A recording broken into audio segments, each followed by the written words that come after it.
What if your greatest enemy wasn't another person, but your own mind? What if every time you saw a beautiful woman, your thoughts slipped out of your control? What if no matter how hard you tried, your desires kept pulling you in the wrong direction? Would you ever find peace? Today's story is about a young man who wasn't fighting the world. He was fighting himself. After years of suffering, he finally walked to Gautama Buddha, hoping to find an answer. But Buddha didn't give him a magical mantra. He didn't perform a miracle. Instead, he asked one simple question, a question that transformed the young man's life forever. Let's begin. Long ago, in the kingdom of Magadha, there lived a young man named Anand. He was intelligent, kind-hearted, and respected by everyone in his village. His parents were proud of him. From the outside, his life seemed peaceful, but deep inside, he carried a burden that no one knew about. Whenever he walked through the marketplace and saw a beautiful woman, his mind immediately became restless. At first, he would tell himself, "I'll only look for a second." But one glance became two. Two glances turned into endless thoughts. By the time he returned home, he felt ashamed of himself. Every evening, he asked the same painful questions. Why am I so weak? Why can't I control my own mind? Will I ever live in peace? Days turned into weeks. Weeks turned into months. Anand tried everything he could. He avoided crowded places. He kept his eyes on the ground while walking. He fasted. He meditated. He prayed for strength. But the moment another beautiful face appeared before him, all of his determination disappeared. Slowly, his mind became exhausted. He couldn't sleep peacefully at night. Whenever he closed his eyes to meditate, the same faces appeared in his thoughts again and again. One night, sitting alone beneath the stars, he whispered to himself, "I am no longer the master of my mind. I have become its servant." A few days later, exciting news spread throughout the village. Gautama Buddha has arrived in the nearby forest. People from distant towns began traveling there to hear his teachings. When Anand heard the news, hope quietly returned to his heart. But another thought stopped him. How can I stand before such a great teacher? What if he looks at me with disappointment? What if my weakness is too shameful to confess? Yet deep inside, another voice answered, "If you don't seek help today, you'll spend the rest of your life trapped by the same suffering." Before sunrise the next morning, Anand left his home barefoot. After walking for several hours through the quiet forest, he finally reached the place where hundreds of people were sitting in complete silence, listening to Buddha's teachings. The air was calm. Birds sang softly in the trees. A gentle breeze moved through the leaves, and beneath a great tree sat Gautama Buddha. His face radiated a peace Anand had never seen before. For the first time in many months, the storm inside his mind became quiet. When the teaching ended, people bowed respectfully and began returning to their homes. But Anand remained where he was. His feet wanted to move forward, yet shame held him back. From a distance, Buddha looked directly at him and smiled. "My son, why does your heart carry such sorrow?" The moment Anand heard those words, he could no longer hold back his tears. He rushed forward, fell at Buddha's feet, and with a trembling voice, he whispered, "Master, I have not been defeated by the world. I have been defeated by my own mind." Anand remained at Buddha's feet, tears rolling down his face. For a few moments, Buddha said nothing. He didn't interrupt him. He didn't judge him. He simply waited, until Anand's breathing became calm again. Then Buddha gently asked, "Tell me, my son, what troubles your heart so deeply?" With a trembling voice, Anand replied, "Master, I don't want to become a bad person. I have never wished to disrespect any woman. But whenever I see a beautiful woman, my mind begins to wander. I try to stop those thoughts, but they return again and again. I fast, I meditate, I avoid looking at people, but nothing changes. Sometimes, I even begin to hate. Please tell me, will I remain a prisoner of my own desires for the rest of my life?" The monk sitting nearby listened in complete silence. No one mocked him. No one whispered a word. Buddha looked into Anand's eyes with deep compassion. There was no disappointment on his face, only kindness. After a long pause, Buddha spoke. "My son, your problem is not women. Your problem is your mind." Anand looked up in surprise. He had expected advice. He had expected discipline. But not this answer. Buddha smiled gently and continued, "If a fire burns outside your home, you can walk away from it.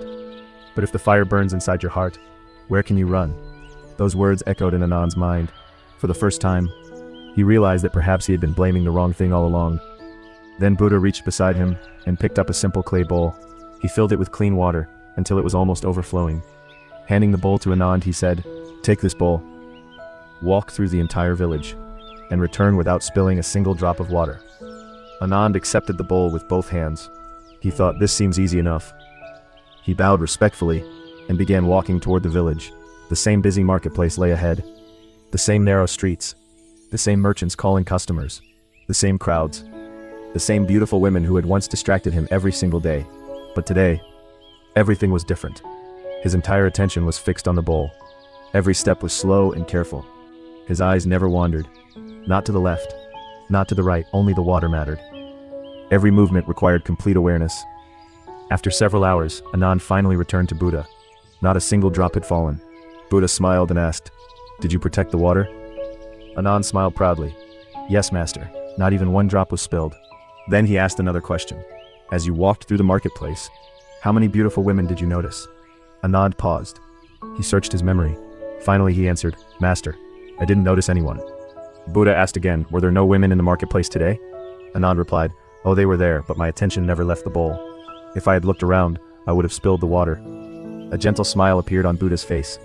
He looked at Anand and quietly said, "My son, that is the answer you have been searching for." Anand stood silently. He didn't fully understand, but deep inside, something had already begun to change. Anand stood silently before Buddha. His heart was calmer than it had been in years, but one question still remained. He bowed respectfully and asked, "Master, if the mind keeps wandering again and again, how can I truly overcome it?" Buddha remained silent for a few moments. Then he pointed toward a small green plant growing beside the path. Softly he said, "My son, if this plant is watered every single day, what will happen?" Anand replied, "It will continue to grow until it becomes a great tree." Buddha nodded. Then he asked, "And what if no one waters it anymore?" "It will slowly dry up and eventually disappear." Buddha smiled. Desire follows the very same law. Every thought you feed becomes stronger. Every desire you entertain grows deeper roots inside your mind. But every desire you simply observe without feeding slowly loses its power. Anand listened carefully. For the first time he realized that his greatest mistake wasn't seeing beauty. It was repeatedly returning to those thoughts long after the moment had passed. Still, another question troubled him. He asked, "Master, sometimes I see someone beautiful before I even realize it. Is that wrong?" Then he said something Anand would remember for the rest of his life. The first glance may happen naturally. The second glance is a choice. And it is your choices, not your impulses, that shape your character. Those words struck Anand like a bolt of lightning. He suddenly remembered countless moments when he had turned back, looked again, allowed his imagination to continue, long after the first glance. No one had forced him. His own mind had chosen it. Buddha continued, "Self-control does not mean fighting your mind with anger. It means giving your mind something greater to live for. A mind filled with purpose has very little room for unnecessary temptation." Then Buddha asked one final question. "If both of your hands were filled with pure gold, would you throw it away just to pick up a few ordinary stones from the road?" Anand answered without hesitation, "Never, master." Buddha smiled. "Exactly. When your heart becomes filled with wisdom, with discipline, and with a meaningful purpose, the temporary attractions of this world lose their power over you." Tears once again filled Anand's eyes. But this time, they were not tears of shame. They were tears of understanding. He bowed deeply before Buddha and said, "Master, today I finally understand. I was never defeated by beauty. I was defeated by an undisciplined mind." Buddha gently placed his hand upon Anand's head. Then he said, "The day a person truly understands the nature of the mind, that is the day real transformation begins." From that day forward, Anand changed the direction of his life. Whenever temptation appeared, he no longer fought it with fear. He simply noticed it, let it pass, and returned his attention to a higher purpose. Day after day, his mind became quieter, his heart became lighter. The young man who had once been a prisoner of his desires gradually became the master of his own mind. This story is not about blaming beauty, nor is it about rejecting the world. It is about understanding one simple truth. The greatest battle we will ever fight is the one within our own minds.